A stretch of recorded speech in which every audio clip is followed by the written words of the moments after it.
आज हम class 12th physics lesson 5 वैद्युत चलन जिसका पार्ट नंबर 2 यानी हम सेकेंड पार्ट में जो भी हम हेडिंग बचा था उसको हम पढ़ेंगे। सेकेंड पार्ट में हमने 4 हेडिंग इसके पहले फर्स्ट पार्ट में पढ़ा था। आज हम सेकेंड पार्ट में उसी का आगे से अगला हेडिंग पढ़ते हैं। जो यहाँ पे हेडिंग दिया हुआ है, मुक्त इलेक्ट्रॉनों का अपवाह वेग तथा वैद्युत धारा। अपवाह वेग जिसे हम बीडी से कहते हैं, अब वैद्युत धारा जिसे हम आई से कहते हैं। वैद्युत धारा में क्या रिलेशन बनता है, आज उसी रिलेशन को हम यहाँ पे प्रूफ करेंगे। यदि कहने का मतलब है I बराबर N E A B D, ये जो हमारा डिफिनीशन बनता है, जो हमारे यहाँ पे फार्मूला ड्राइव होता है, उसी फार्मूला को आज यहाँ पर हम डिस्कशन करेंगे। पहले इसके हम थ्योरी को समझते हैं, जितना इसमें पॉइंट बनता है उसको हम समझेंगे, फिर इसके बाद इसका हम डेरिवेशन करते हैं, लास्ट में ये फार्मूला जो बनता है यहाँ पे इसको हम प्रूव करेंगे। तो थ्योरी बनता है, थ्योरी क्या बोलेंगे हम ये थ्योरी बताएंगे।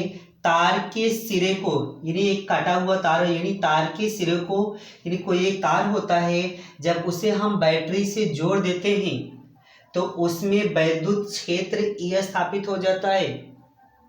जब हम किसी तार को, जो तार होता है उसे हम जैसे ही बैटरी से जोड़ते हैं उसमें वैद्युत क्षेत्र E स्थापित हो जाता है, और उसके अंदर जो इलेक्ट्रॉन उत्पन्न होता है, जो इलेक्ट्रॉन वहाँ पे गमन करता है, वह वैद्युत क्षेत्र के, अगर वैद्युत क्षेत्र हमारे इस डायरेक्शन में काम करेगा तो इलेक्ट्रॉन जो होगा उसके अपोजिट डायरेक्शन में काम करते हैं। यानी वहाँ पे उत्पन्न जो इलेक्ट्रॉन होते हैं, वैद्युत क्षेत्र E जो होता है उसके विपरीत दिशा में काम करता है। फिर लाइन्स यहाँ पे हमको बताना है, माना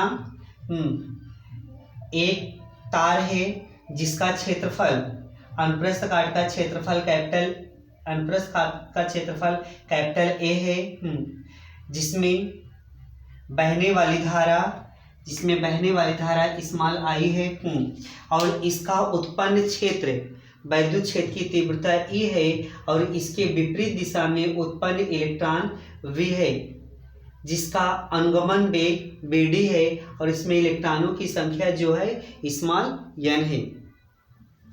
फिर से यहाँ समझेंगे, एक कोई तार है जिसका अनुप्रस्थ काट का क्षेत्रफल, यानी यहाँ पे एक कोई तार है जिसका अनुप्रस्थ काट का क्षेत्रफल A है, और इसमें बहने वाली वैद्युत धारा I है। फिर उसके बाद जब धारा यहाँ पे प्रवाहित होती है, एक वैद्युत क्षेत्र E स्थापित हो जाता है, और जो इलेक्ट्रॉन यहाँ पे उत्पन्न होता है ये इस क्षेत्र के अपोजिट डायरेक्शन, यानी यहाँ पे विपरीत, अगर इधर डायरेक्शन काम करेगा, जो इलेक्ट्रॉन होगा वह उसके विपरीत दिशा में काम करता है, और इसका अनुगमन वेग BD, यानी ये D काम करेगा, अनुगमन वेग BD है, और इसमें मुक्त इलेक्ट्रॉनों की संख्या स्मॉल n है। तो यहाँ पे लिखा जाएगा इलेक्ट्रॉनों की संख्या कैपिटल N बराबर बनेगा स्मॉल n, इलेक्ट्रॉनों की संख्या ये बनेगा NaVD। जो हम यहाँ पे इलेक्ट्रॉनों की संख्या लिखा हमने, यानी वहाँ पे जो इलेक्ट्रॉनों की संख्या बना NaVD। अगर हम यहाँ पे लिखेंगे T सेकेंड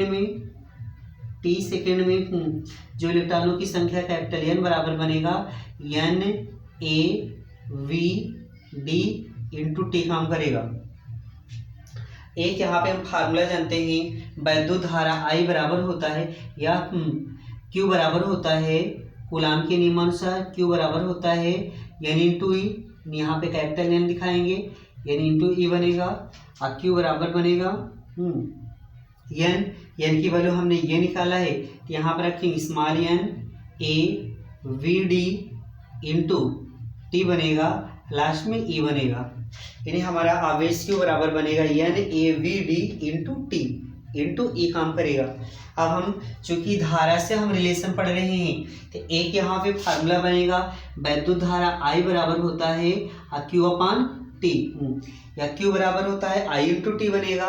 वैद्युत धारा I बराबर Q अपान T, Q का वैल्यू हमने यहाँ पे इतना निकाला है, यही वैल्यू Q का स्थान पुट अप कर देंगे, तो बनेगा NaVD T इंटू E, अपा नीचे का बनेगा टी बनेगा, और टी से टी कैंसिल हो जाएगा, आई बराबर बनेगा N A V D into T, यानी जो हमारा फार्मूला यानी यहाँ पे निकला हुआ है आई बराबर एन ई भी बचा है साथ में, तो यहाँ पे ई भी दिखा दीजिए, N E A V D into T, T जो डी है इसके सफिक्स में काम करेगा वी डी इंटू टी, यानी हमारा जो संबंध बना अपवाह वेग वी डी अब वैद्युत धारा आई, ये हमारा रिलेशन बनता है। ये हेडिंग बहुत इंपॉर्टेंट है, इसको याद कर डालिएगा ना, एग्जाम के दृष्टिकोण से ये हेडिंग बहुत इंपॉर्टेंट है, शायद 3-4 बार ये बोर्ड एग्जाम में पूछा भी जा चुका है ये क्वेश्चन। आइए इसके आगे से हम अगला हेडिंग डिस्कशन करते हैं। इसका दूसरा हेडिंग है, यानी उसी के बाद से अगला हेडिंग है गतिशीलता यानी मोबिलिटी। गतिशीलता किसे कहते हैं, तो यहाँ पे हम एक फार्मूला याद रखेंगे। एक फार्मूला होता है म्यू बराबर होता है V D into T, sorry V D into E. इस फार्मूला को याद रखेंगे, यहाँ से इसका डिफिनेशन क्लियर हो जाएगा। गतिशीलता किसे कहते हैं, जब हम किसी चालक का अपवाह वेग वी डी तथा उसमें उत्पन्न वैद्युत क्षेत्र ई के अनुपात को उस चालक यानी उस क्षेत्र का गतिशीलता कहलाता है। इसे हम म्यू से प्रदर्शित करते हैं। इसका फार्मूला बन जाएगा वी डी इंटू ई काम करेगा, सॉरी वी डी अपान ई बनेगा।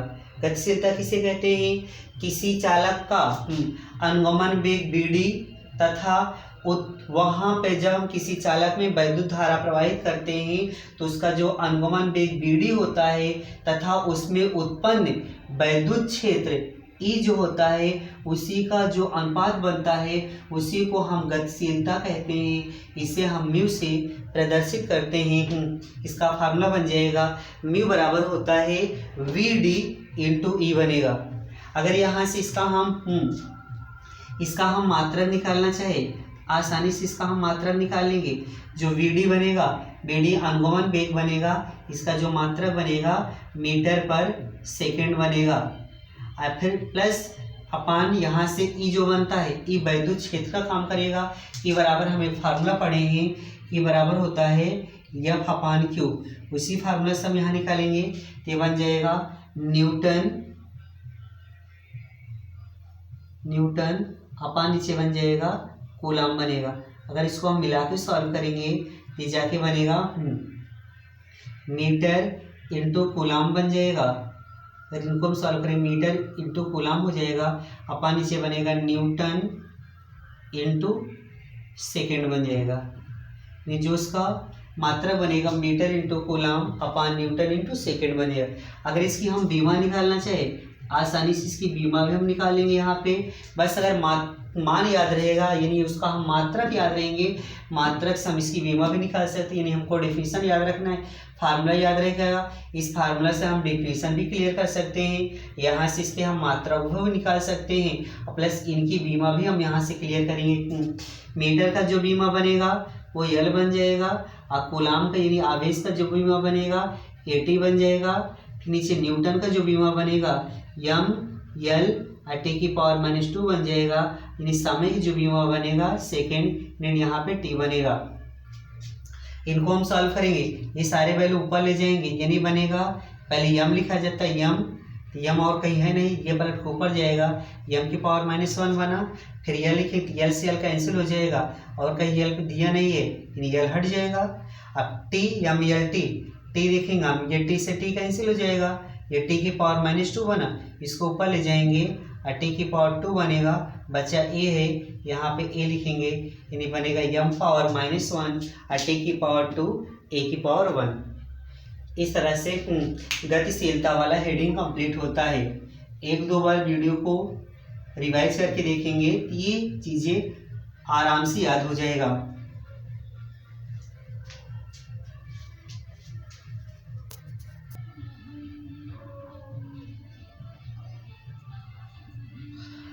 आइए हम उसी के आगे से नेक्स्ट हेडिंग हम पढ़ते हैं वैद्युत प्रतिरोध वैद्युत प्रतिरोध, यानी वैद्युत प्रतिरोध किसे कहते हैं, उसमें क्या फार्मूला बनता है, उसका डिफिनीशन क्या बनता है, उससे बनने वाले और भी क्वेश्चन क्या होते हैं, जैसे उसका मात्रा पूछा जाता है प्रश्न में कभी कभी, और उसकी बीमा पूछी जाती है। ये सारे पॉइंट को हम यहाँ पे समझते हैं। यानी वैद्युत प्रतिरोध किसे कहते हैं, यहाँ पे एक फार्मूला हम याद रखेंगे, R बराबर एक फार्मूला होता है V/I होता है।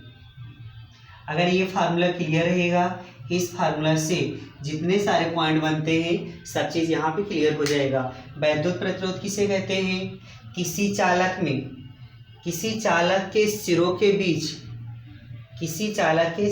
बीच उत्पन्न, जब हम किसी चालक के सिरों के बीच धारा को प्रवाहित करते हैं तो उनमें उत्पन्न विभवांतर V तथा धारा I के अनुपात को ही उस चालक का वैद्युत प्रतिरोध कहते हैं। इसे हम कैपिटल R से प्रदर्शित करते हैं। इसका एक फार्मूला बन जाएगा, R बराबर होता है विभवांतर बटे वैद्युत धारा, यानी R बराबर बनेगा V/I।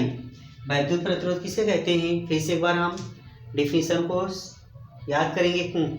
जब हम किसी चालक के सिरों के बीच उत्पन्न विभवांतर V तथा उनमें प्रवाहित वैद्युत धारा I के अनुपात को ही हम उस चालक का वैद्युत प्रतिरोध कहते हैं। इसे हम कैपिटल R से प्रदर्शित करते हैं। R बराबर फार्मूला बनेगा V/I होता है। अगर इसका हम मात्रक निकालना चाहे, आसानी से इसका हम मात्रक निकाल लेंगे।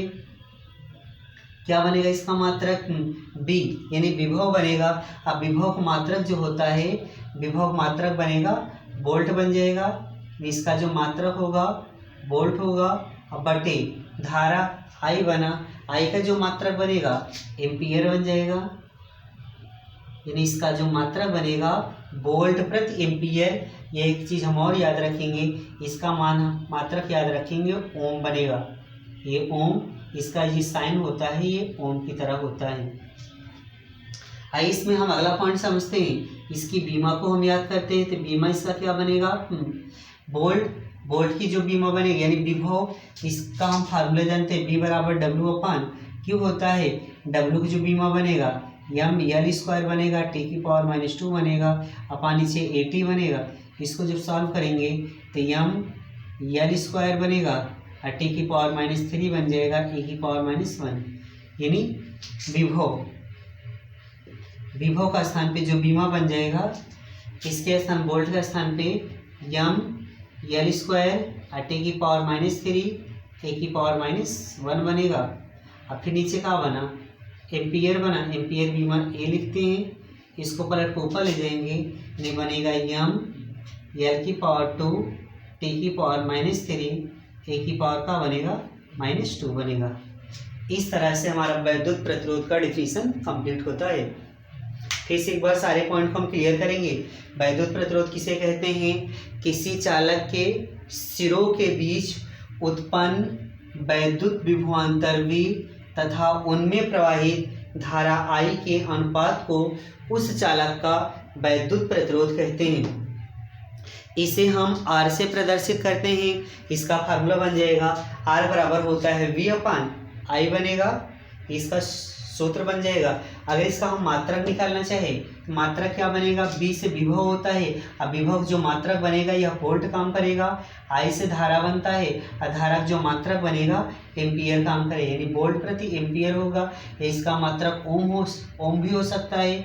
अगर इसकी हम बीमा निकालना चाहे, वोल्ट की जो बीमा बनेगा mL² और T⁻³ E⁻1, एम्पियर की बीमा ए बनेगा। इसको हम सॉल्व करेंगे तो mL² और T⁻³ E⁻2।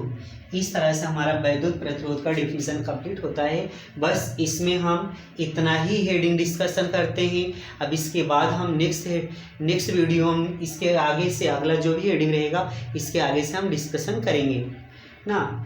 जो भी इसमें समस्याएं हो उसे कमेंट बॉक्स में कमेंट कर दीजिएगा। कोई भी क्वेश्चन हो ना, किस तरह से और वीडियो चाहिए उसको भी कमेंट बॉक्स में कमेंट कर दीजिएगा।